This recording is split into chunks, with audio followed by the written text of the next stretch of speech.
I don't think it should be looked at as a negative thing. Like, hey, I got to do this work. It's again, I think I was actually looking at it as an opportunity to distract myself, which is okay. It's like it's actually a good distraction. Rather than getting on social media or watching a movie, hey, why don't I do the work that I'm paid to do? What's going on, everybody, and welcome back to the amazing marketing show where we provide valuable and actionable marketing insights through meaningful conversations. And today we're talking about a big topic: grief and work, grief, how it affects work, how it affects marketing. We'll get into all of that here with my co host, Chris Gray. Chris, what's going on? Dmitri, what up, bro? Well, living the dream, Chris. Living the dream no matter what happens, it's always living the dream. How are you? Same here, man. I'm very excited and somewhat nervous about today's episode. There's vulnerability here, stuff that you don't just go around talking about. At least I don't, and so this will be interesting to see how this all comes about. I'm excited and nervous too. And we actually haven't done an episode of just you and I in a little while. So Yep. this will be almost coming back to something new or something old again. And just as an aside, real quick, because this may be a marketing topic and just thought of it when you said excited and nervous. Isn't it? Isn't it kind of one and the same almost as like excitement and nervous depending on how you look at it? Oh, I completely agree. Yeah, it is one and the same. Um, And for me, when you say that, my brain goes to the fact that, or it goes to the point of nervousness, meaning if I'm learning that if something makes me nervous, I probably should lean into it more. And that is very, very cliche to say, but it's hard to do. It is hard to do. It's counterintuitive, that's for sure. Yes. You kind of want to Yes. cuddle up on your cozy couch, the cozy blanket, especially during Christmas time and the holidays, put on a movie, and there's nothing to be nervous about that. Yeah. Yeah. I have nothing of significance to add to that point. All right. Well, today we do want to talk about grief, as both of us have a little bit of something to share with each other and with the audience, and also how does it ultimately translate into what we do both in everyday life and with our jobs and work and marketing. So, Chris, I invite you to maybe start us off a little bit, or do you want me to go first? I'll go, man. I'll go. We'll riff here. And so, for those who don't know, me and my wife, we've had a challenge, having a family, our very first son. My wife had a perfect pregnancy. Everything was great. She goes into labor. We get to the hospital. They're searching for the heartbeat. There was no heartbeat. And so, she then had to give birth to a stillborn son who was, full term. We held the baby for a couple of days, all that. It was bad. Well, probably it's the worst experience of my entire life, hands down, right? Then my wife had all the negative things that happen to the body after having a baby, but none of the reward, right? So she's lactating and she's going through postpartum, and we have a baby room there that, all it was just horrific, right? And so um, we had the anniversary of that this past Tuesday, December 10th, and that he would have been 10 years old.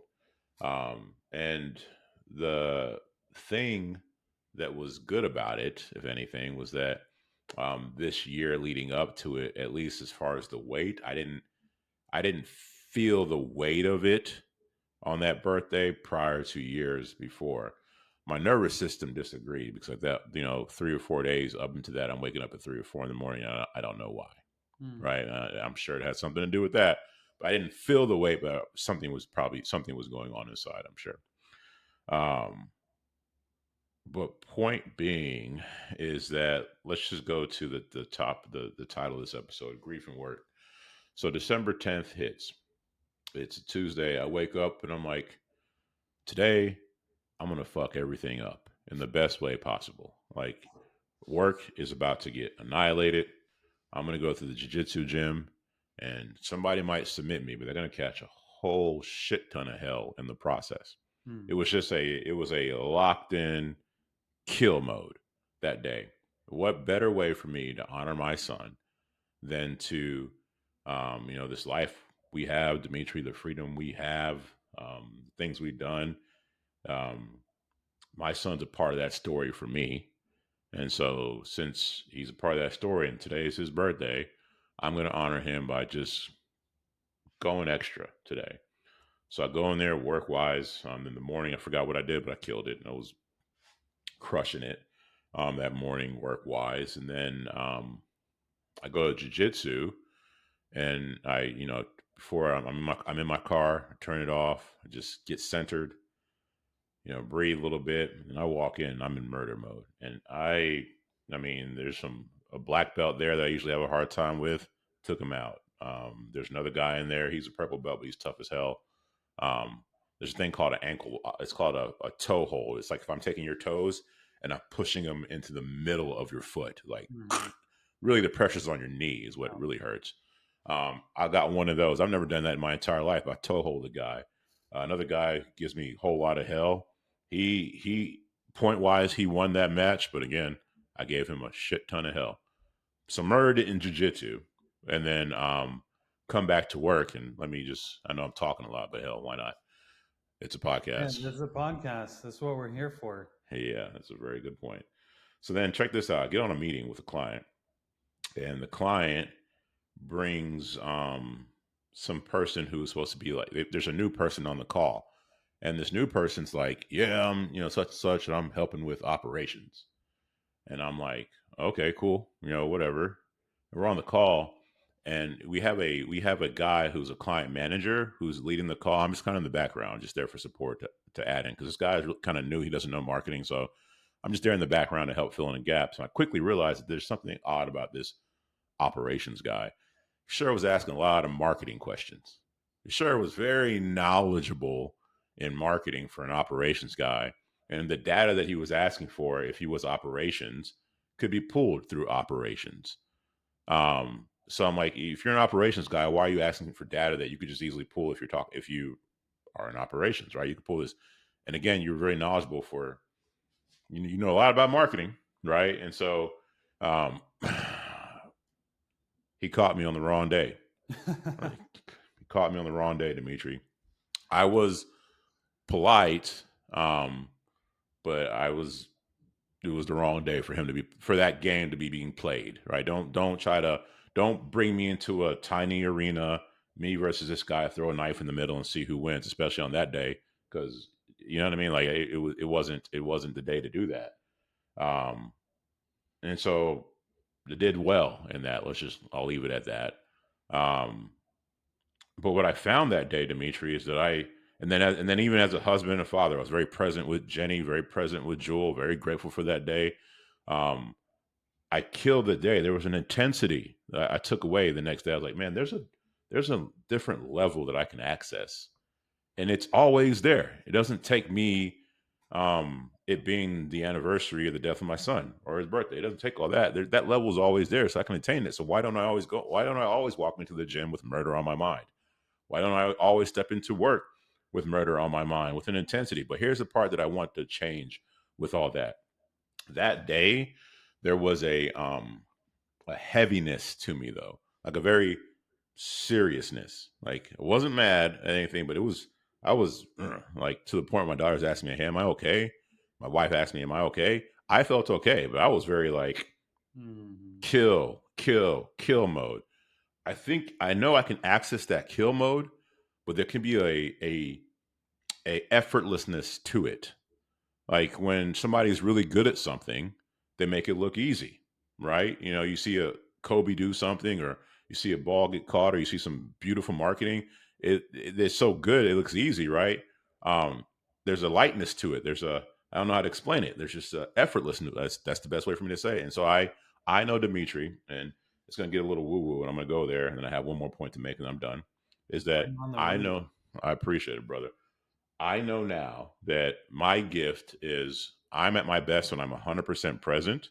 I know the feeling. Not it's not a thing. I know the feeling. It's like my mind is right here. Like I'm living for. I know I'm on my best when I'm 100% present. Like right now, I know how to give off a vibe. Like I know when I'm vibing at a higher level, when I'm vibing at a lower level. I wasn't cognizant of it Tuesday. I was just, but I was vibing at a lower level. I wasn't making an effort to like I feel it now. I don't know how to explain it to you. It's like a radiation. If you were around me, you would feel it. Like my daughter and my wife were asking, "Hey, is everything okay?" Because they felt that heavy vibe. Mhm. That's real shit. That's real. It's very real. Yeah, real shit. I know how to manipulate it in a good way. I know how to control. I've been practicing. So let me take that killer stuff, be present, I consciously vibe higher, which is I'm giving it off right now. I consciously vibe higher and then use my gift. My personal gift is woo. It's called woo, WOO, winning others over. Right? Shout out to Rachel Miller. She helped me notice it because she pointed out in me. Cosm has it as well. You know, other people who could just win. Let me take those three things of presence, good vibe, and woo, and do it in every fucking thing I do in my life.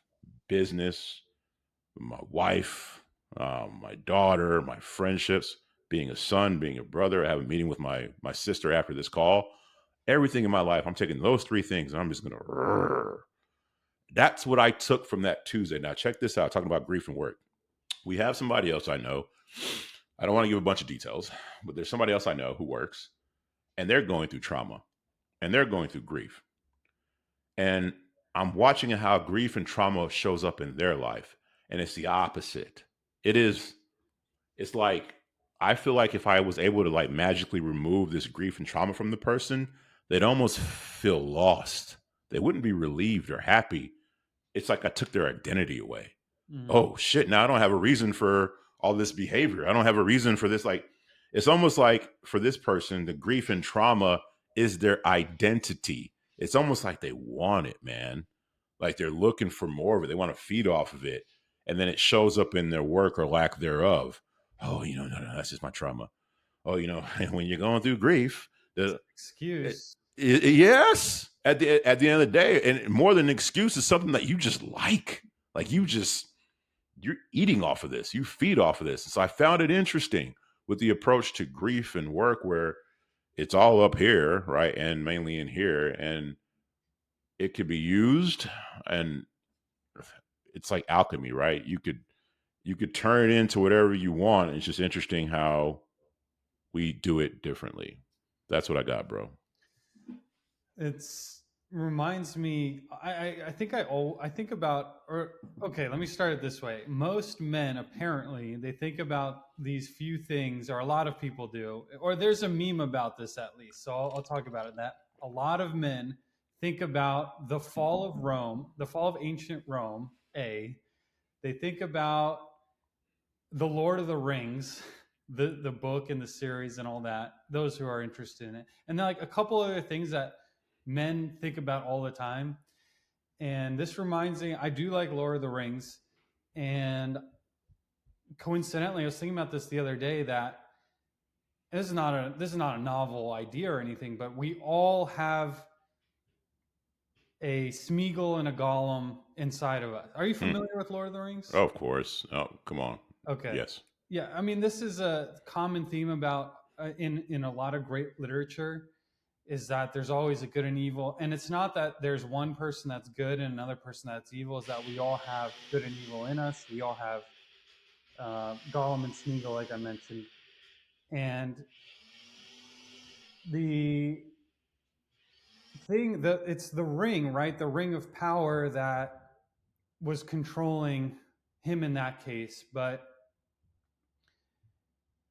so in the example that you mentioned, the ring of power is the source of the grief, and it can either make you powerful beyond what you expected, like Frodo had, where he was able to overcome such amazing things despite the ring, or maybe as a result of having it, and then driving that inner force that he was gifted or born with or cultivated over time, or whatever the case may be. Or you can let it take you into becoming Gollum and ultimately being a slave to that ring or the grief or whatever or the trauma.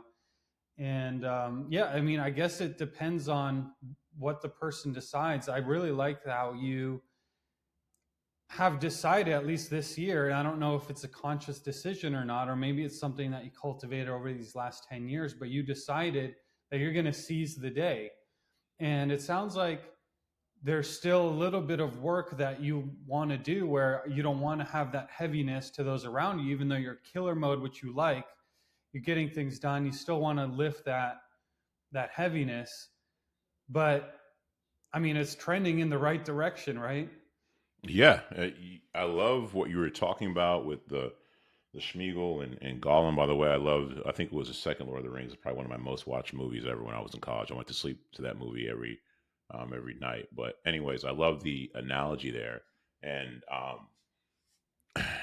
I think yeah, you're right. We all have that Schmiegel and Gollum, and what I'm noticing around me and people in my life is going back to the person I was talking about with their grief, their uh it was Gollum was the bad guy, right? It was Yeah, yeah, right. Gollum was the bad guy. Again, getting woo woo.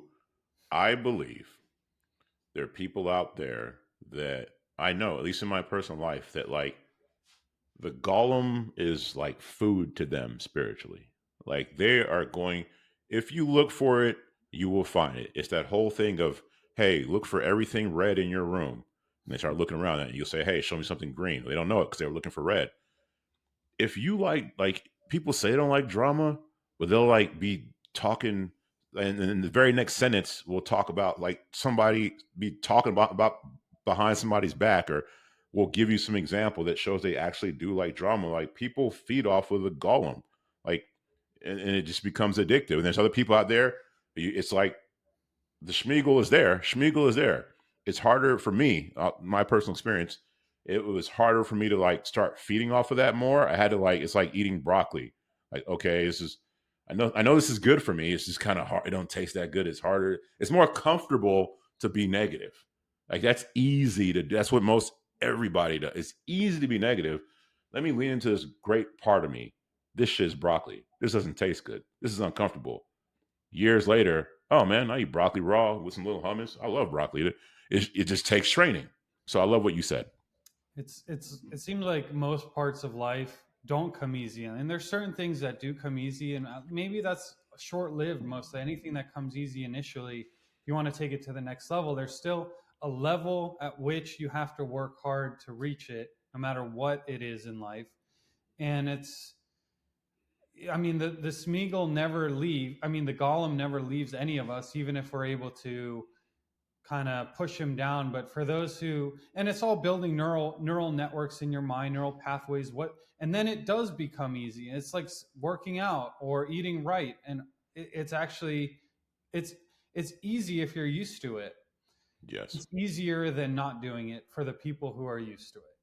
And maybe we talked about it before, but I think I've mentioned this to a few people and they found it valuable. But is that we all are, or this is my theory, is that we're all addicts.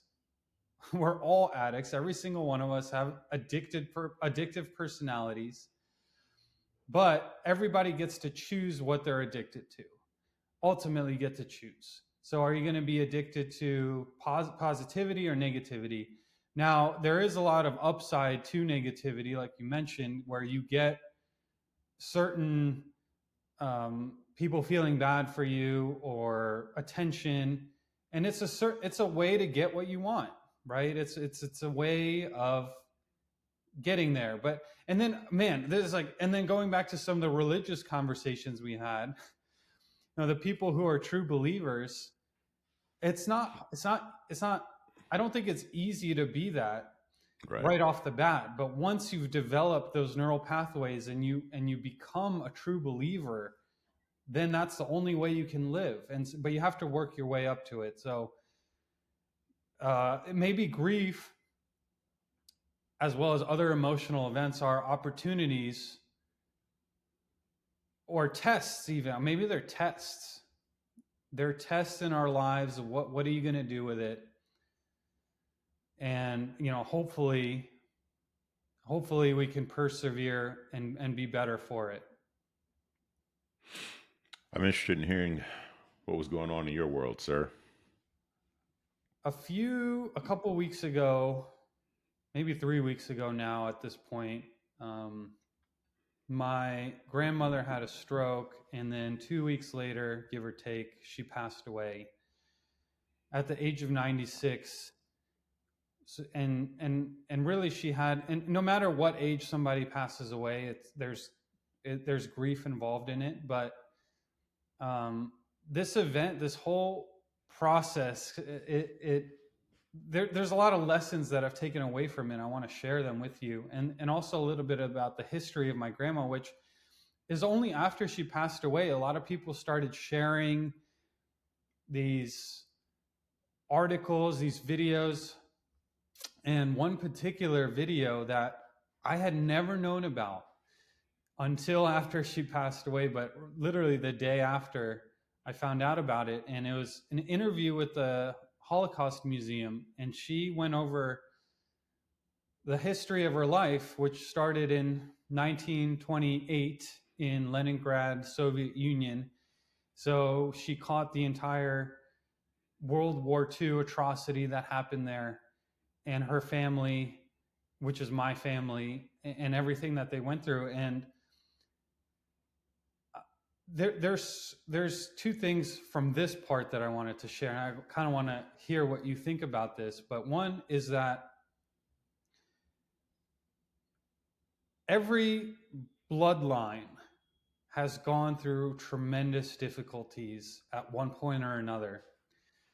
In my case, it actually happened not very long ago in the 1940s specifically, but even beyond that in the Soviet Union. And I draw strength from that. I draw that my ancestors did that, and and well, it goes into my second point, which is I kind of owe them. I kind of owe Yeah. them to be the best version of myself. And I need and since that day, since I watched that video, I've been really trying to to be the best version of myself and not letting myself slack off where I know I shouldn't, like less social media and like all that dumb stuff. But really, I owe it. I owe it for all the work that they put in. And I really want to hear what you think about this. But let me close with this thought. I was thinking about what is money, and I was asked this on a podcast recently. What is money? And I wasn't that happy with my answer. The answer, though, is money is proof of work. Like money is proof of work, and that's why it's so detrimental when there's inflation or theft, because it's theft of work, it's theft of life. And I want to talk about proof of work. There's so much proof of work that my grandma and my other ancestors went through that not honoring that would be what's the word? It'd be worse than a shame. It'd be a total dishonor to my family. So that's where my mind is right now these days, uh, in the middle of this grief. But I'm curious what your thoughts are on that. Going to the point of feeling like you owe it to your ancestors to be the best version of you, given the sacrifices they made so that you could be here right now. Um, my thought of that as it my version of that is like I was saying a while ago. Hey, there's this level that I can access, and it doesn't take it being the anniversary of my son's death for me to access this level. It's always there. So then the question for both you and me is like we have that, and then you have being the best version of yourself. Then how does that stick? Because now you have it's like somebody going to a Tony Robbins saying, "Oh, I'm going to awaken the giant within," and then a week later they're back to the same stuff. And so for me, the question then becomes for me, the question I was asking myself that you remind me of is how do I make what happened Tuesday stick? This is going to be the most cliche, like most basic answer. I'm not even sure it's the answer. This is where I'm at right now. I think Jocko was famous for people would ask him, "Hey, I just want to stop drinking and da da da da," and he'd be like, "Well, just stop." Or people like, "Oh, I just want to wake up early, da da da, blah blah blah," and he'd be like, "Just wake up early." Um, that to me was so cut and dry, but I'm leaning more towards that lately because it's like, well, the whole presence thing. Well, how do I become more present? Well, you just do until you get better at it, You right? just do. And so it's just for me answering the question that I'm posing to you, how to make it stick. Well, you just do. Like I know that mode's there, I know what it feels like, so access it. And there'll be times where it'll leak off, and I'll blah blah blah. Okay, let me keep doing it until it becomes a habit. Yeah, that's right. And it's a habit. It's not yet a habit. How does it become a habit? And going back to addictions, habits are technically addictions if you rename it that. I mean, it's very similar. A habit is an addiction, whether it's good or bad. A bad habit is a bad addiction. You can call cigarettes a bad habit, or you can call them an addiction. And if you can just you decide I don't want to do cigarettes anymore, some people are able to do that, but there's a certain physical dependency. You can get over the physical dependency. I think not. It doesn't take that long, if I remember correctly, from literature. But it's the mental dependency on the bad addiction or the bad habit that's actually the hard one to get over. And I think this is where this grief or other emotional big events can come into play, where I think it can really throw things in. It can mix things up. It changes the.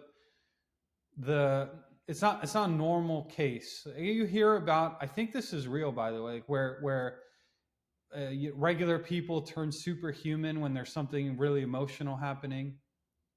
They're able to access it due to that emotion. Maybe that's one of the beautiful things about being human. And yes, we have to feel the pain of the negative emotions, but what if it is an opportunity? What if all emotions, good and bad, when they're intense, they're opportunities to access powers that are otherwise very difficult to access, and this short opportunity to actually lock it into a good habit or a bad habit, by the way. So it's a unique opportunity where maybe like the freshly poured concrete, it's still, you can still mess with it, but then it hardens and locks in forever. So when Hmm. you're in that period of grief, in this case, it's when the concrete is soft and you can mold it to what you want it to be, but you better mold it into something good, or else it's going to lock into that bad habit that you let yourself fall into in that period. I love that analogy, and I want to circle back to the top of what we were talking about earlier with what you're recently experiencing. Um, this all happened at the time of us recording this. For those who don't know, it's this is the fourth quarter. This happened like during we're in marketing. This happened during Black Friday. Dimitri's got a lot on his plate right now, a lot of clients, a lot of stuff going on. He had this thing happen, and it's happening during probably what, or not even probably, what is the busiest sales time digitally of the year. And so, my question to you, Dimitri, is how did it go with work and grief? Yeah, I would add the third part to that: work, grief, and busyness, kind of, because there's so Yeah. much to do. I mean, recently moved back to where I grew up, and which is where my grandma lived and the rest of my family and so on. And during this whole period, I was made myself available to visit the hospital by myself, or with even with my wife and kids, who insisted, by the way, on going in a very difficult time. And I'm highly grateful to my wife for that. And I know so is my mom and the rest of my family for that. But between the hospital visits and the helping of this and that, while grieving, while having to do this work during the busiest time of the year, and I found it to be extremely therapeutic, the work, and actually had a very nice conversation with my client about it. I let them know what happened, but I also let them know that this wasn't going to affect the work, not because I was lying about it, but in part because I wasn't lying about it. I was completely telling the truth, and that's exactly what happened. It's because the it's because there are responsibilities, A, but B, actually going back to an episode that you and I did with Seth and with Seth Daly, I really had a major breakthrough from that episode, and we talked about Awesome. what is an adult. Like, well, actually, we didn't talk about it, but we happened to answer that question that I had on my mind forever. And and the answer was an adult is somebody who can keep two seemingly contradictory truths in their mind at the same time. Meaning, I could be grieving the loss of my grandma, who was like a third parent to me and was with me my entire life. My early childhood, I was mostly with her, and ever since we were very close, especially in adulthood. So like a third parent, but I could grieve that, and at the same time, I was able to be okay with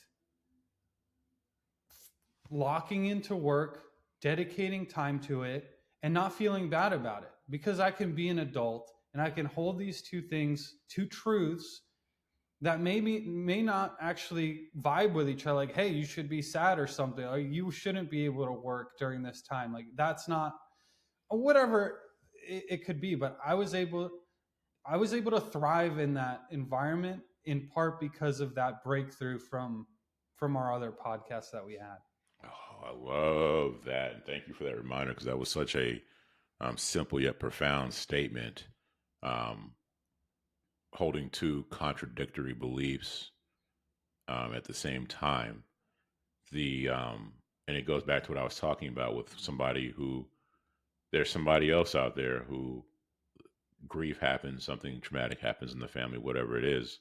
My example earlier, and they have a job to do, but the grief and the whatever kind of consumes the job.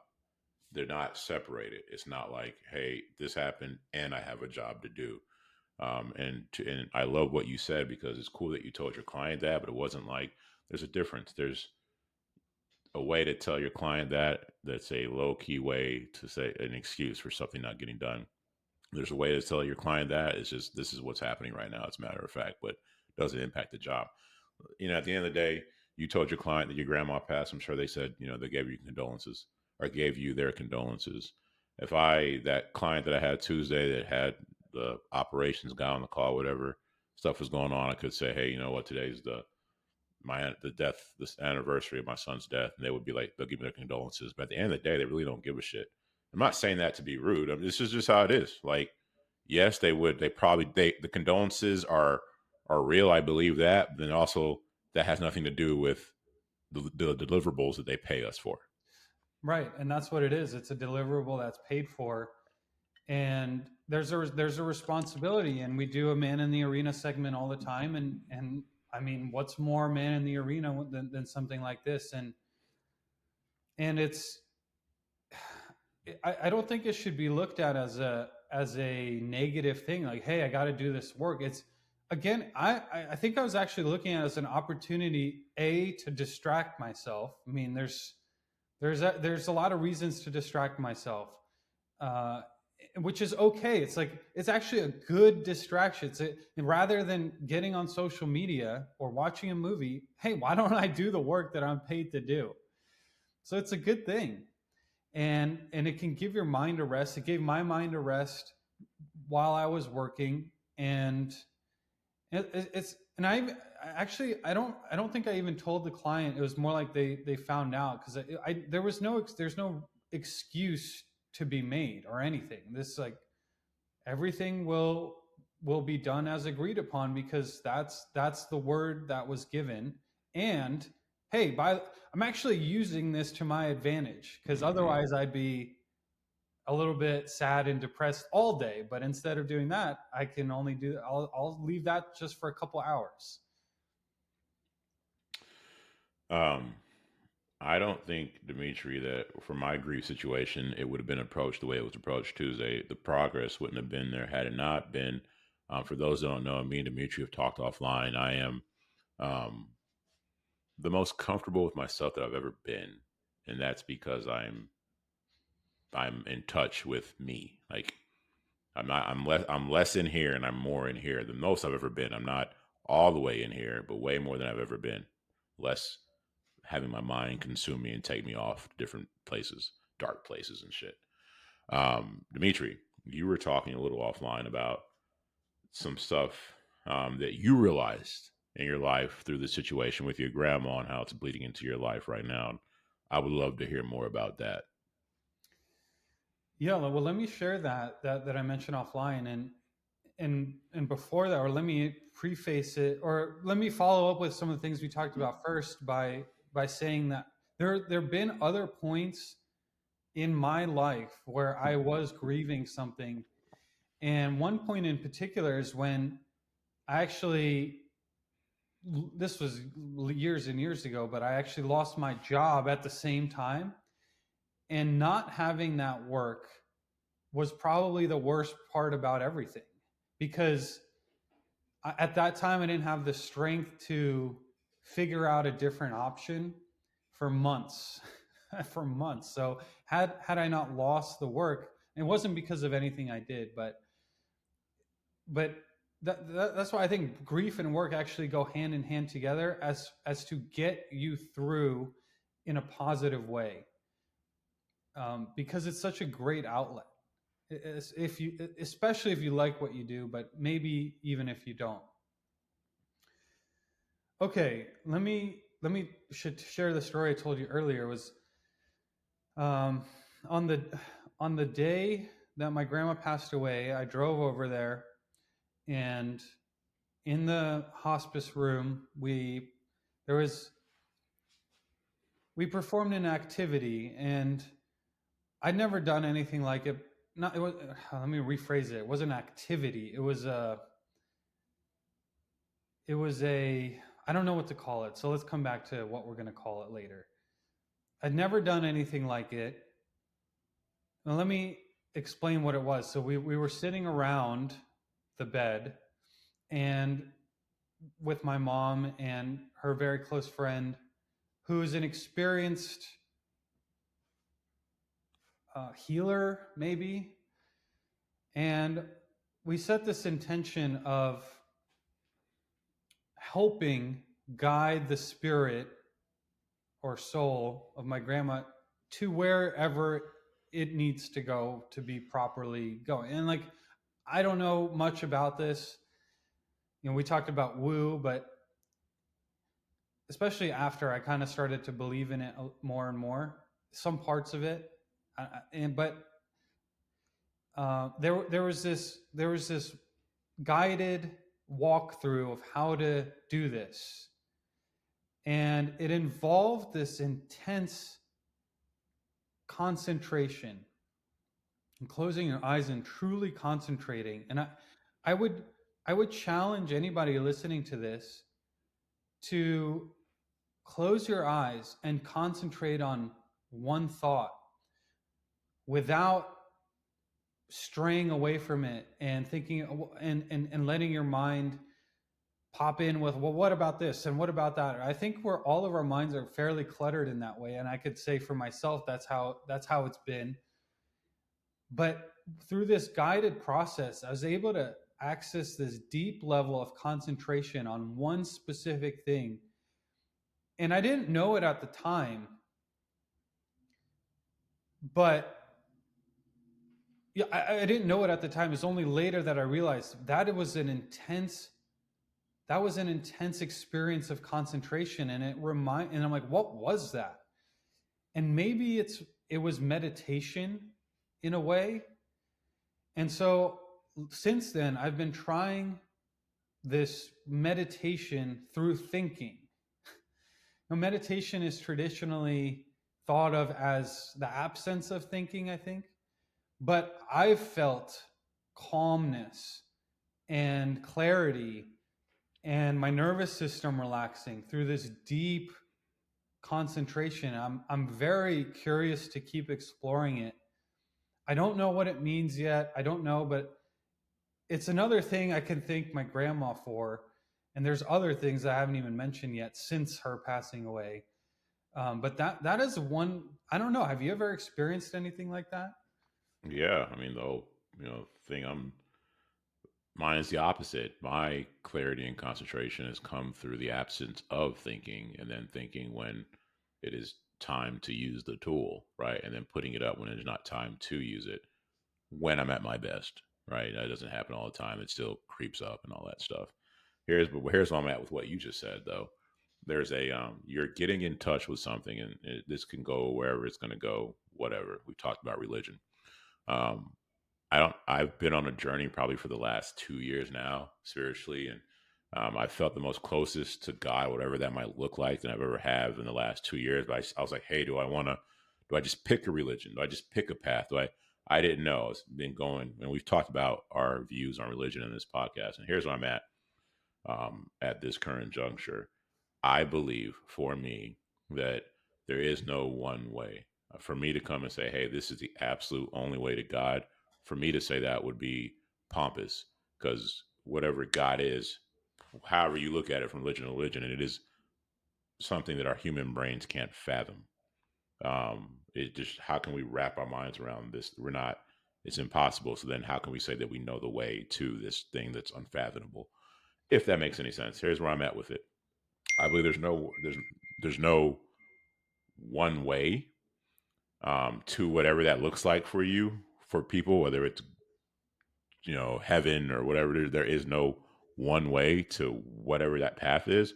And so if my way is the absence of thought and going inside, then your way is okay, actually leaning into a thought and concentrating. Who cares? At the end of the day, you found your way. Um, and so I think it's dope. And I'm interested in everybody's way, whether it's through Christ or you believe John Smith is the prophet or you believe in Muhammad or Buddha, or you're a hard Christian monk. There's these different ways to all get to something that we all want, which is just peace at the end of the day. Yeah, and I think what most people are looking for in their meditation is okay. I don't know if they're looking for this um, knowingly, but apparently there's a certain wavelength that your brain emits Yes. when a person is in a state of meditation. So whether you achieve it through the absence of thought or through thinking very deeply into one thought or whatever, but I could almost feel some sort of different energy coming out of my mind. And again, I don't know. I may have. It kind of reminded me of something I was able to do in childhood. I think technology, phones, social media, etc., have really done a number in terms of damage on our ability to concentrate or give space to not think of anything. I think most people have lost that, and and maybe this is a way of bringing it back. There, I can't even. I was in like I tried it where I was like concentrating deeply for an. It's almost like a muscle too. I'm flexing my brain. I'm actively squeezing it, and within in an hour session of doing that, I was able to really accomplish a lot. I was happy with what I was able to do, and then I felt my nervous system feel better about that. So yeah, I mean, and back to religion, yeah, maybe it's something to do with that. Let's see where this takes us. The one more thing with that, I know our episode's coming up here on the end, but we talked about this offline. I use this headband, the Muse headband, that measures those wavelengths, and it measures when your mind is at peace. Like whenever that wavelength is, I want to say it's alpha, I forget, but whenever it hits that and it's steady, it can measure that. And to your point, what becomes interesting is like a way of hacking meditation because you're getting real time feedback on when you're at peace. And so then I'm like, okay, well, what's happening at that time? and it's something I can't describe for me. Like your journey is in your head, and it's almost like you were saying, you're like, it's like flexing a muscle in your head. For me, it's like imagine my brain in my chest, and I'm able to like flex this or drop into it, and it's like I'm just here or whatever, and then Yeah. boom, it's the wave. Like I've hacked how to tap into that. There's a point being, and then I'll land this plane, is that what you're talking about can be measured. Even the woo woo vibes that can be measured. I think Dr. Joe Dispenza, some of his research I don't know about, but I think underlying tone is that you can measure when somebody's giving off a certain energy and when they're not. That can be captured. So there's not it's not just woo woo. It's what you're talking about actually happened. There's some science to what you're talking about. It's so like you're saying all these things, and I'm starting to think of all the different parts of life where it seems like this would apply.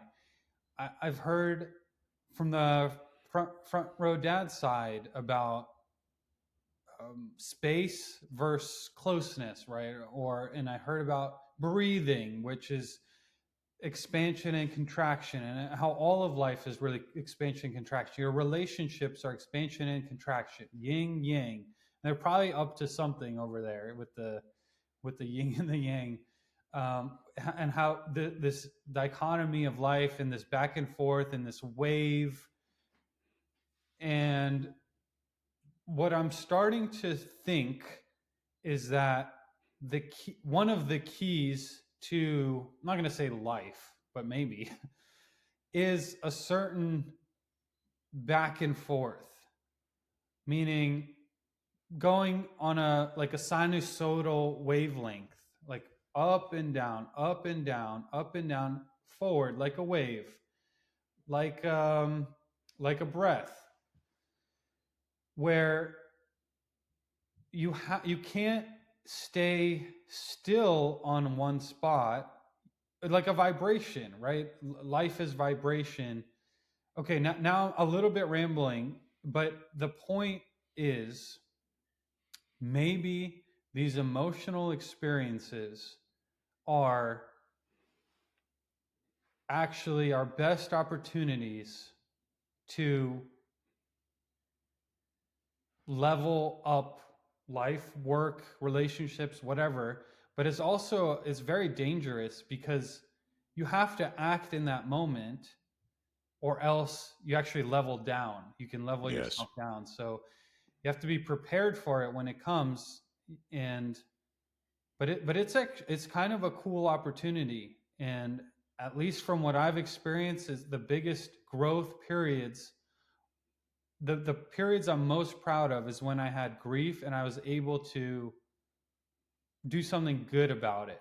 Do something good, not necessarily about what happened, but something else in my life that I was able to do well and not just sit back and and sulk.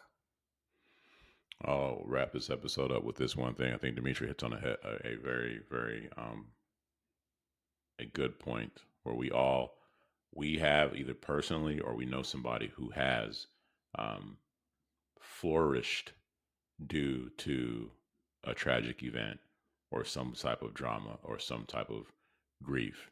And then it leads to the whole thing. You know, this is a whole other episode, but what is good and what is bad? For example, had I had my son, had he been born, I wouldn't have my daughter, Jewel, who I love tremendously. Love Jewel. But when I get off this episode and have a conversation with my sister, I'm going to take Jewel out to go do some kart racing. Super excited about it. So had my son been born, I wouldn't have my daughter, right? And I don't know my son. Never had a chance to fully. I saw him. I didn't get a chance to have his personality. I don't know anything about him. But then there is a question that could be asked was, okay, Chris, was losing your son really that bad? Because as a result of losing your son, you have this strengthened relationship with your wife. You got into jujitsu. You have Jewel. Yeah, there's a lot of good that came out of it. So was losing my son bad? Well, yeah, but then all this good stuff happened. So is it? There's an argument that can be made here, and so my whole point of saying that though was that yes, you can and others have become stronger as a result of grief and trauma. Yeah, I think that no one would ever choose.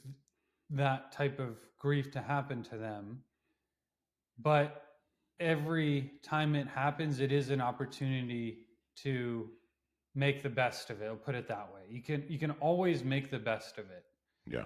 Um, so I'm glad to hear that this on a kind of a big anniversary, 10 years. That's a big deal. But you channeled it properly, and then even on the negative side that you saw, which was the kind of the heaviness that others saw in you, you accepted it, and you're like, yeah, that is what happened, and you can keep pushing, working off of that, and then even maybe for next year, you'll be aware of it. It's nice for others to have the platform to give you that feedback.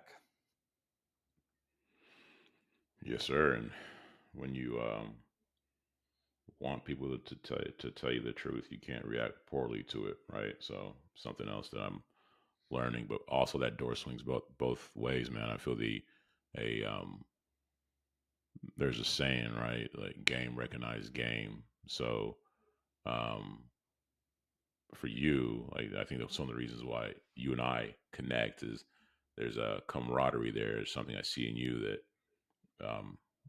I don't see in a lot of people that I'm around. I'll leave it at that. But for you to take your stuff and channel it and then also become better as a result, these are the type of people that I want to be around. And I think that's super dope that you're on the path that you're on, despite what you and your family just went through. Yeah, and by the way, it was a really good ceremony, and and the family all said something, but then it was afterwards we did the burial, and then we did this celebration of life, and it's crazy that the restaurant ran out of chairs because of how many people wanted to come and celebrate the life, and it's so inspirational, and it was really a positive event, I think, overall. So I think my mom and my dad, who really took it upon themselves to plan everything, they did an amazing job, and everyone got a lot of positive energy from it. So man, that's a life well lived. I'd say, man, I think that's something we all would, if you know, if I pass away and there's enough people to exceed the capacity of a restaurant, then that says a lot about my life, right? So shout Yeah. out to grandma. There's probably another episode. Honestly, I think we can do 3 hours here if we have the time Yeah. allotted for this, and maybe one day we'll do an in-person one. That's a while, but we could go into um, like you start to get to thinking, like, what is it all for? Not I'm not saying nihilistically, but there's actually some interesting exploration into that, and that goes back and that ties into work too. Work is not a chore.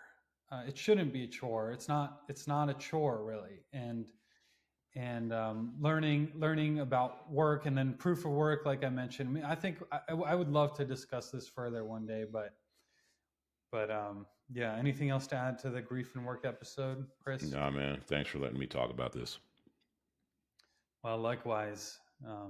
Great to see you again, and we'll see you guys on the next episode. Make sure that you like and subscribe, guys, because as awkward and as dumb as saying that sounds, we are trying to get this podcast to a bigger audience so that we can share good valuable techniques that we've learned in marketing, discuss things like this today, and we'd love to have guests from all over, all different kinds of industries on, and having a little bit more notoriety, so to speak, helps with that. So please do like and subscribe here. We do appreciate that a lot. Comment.